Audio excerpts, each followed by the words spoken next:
In today's video, I'm going to teach you how to add a downloadable document to your Wix site.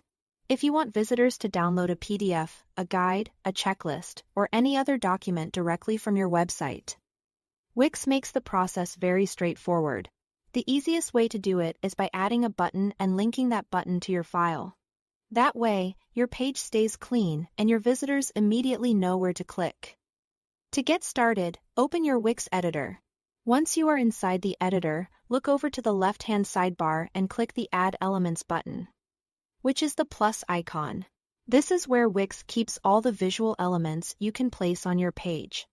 From there, select Button, then browse the available button styles and drag the one you like onto your page. After your button is in place, the next step is to rename it so visitors understand exactly what it does. Double-click the button text and change it to something clear and actionable, like Download PDF or Get the Guide. Try to keep the wording simple and specific.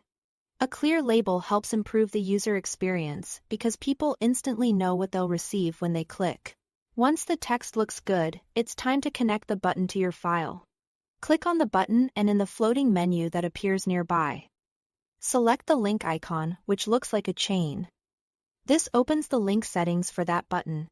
In the list of link options, choose Document.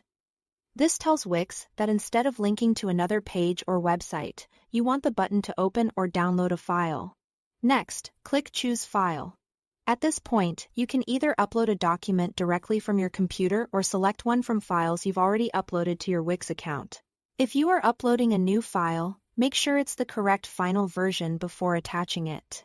It's also a good idea to use a file name that's easy to recognize, especially if you plan to update or manage multiple documents later.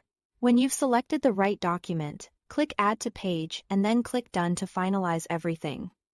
Your button is now connected to the downloadable file. Before publishing, take a moment to preview your site and test the button yourself.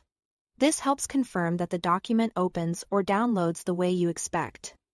Once everything is working properly, you are all set. Thanks for watching.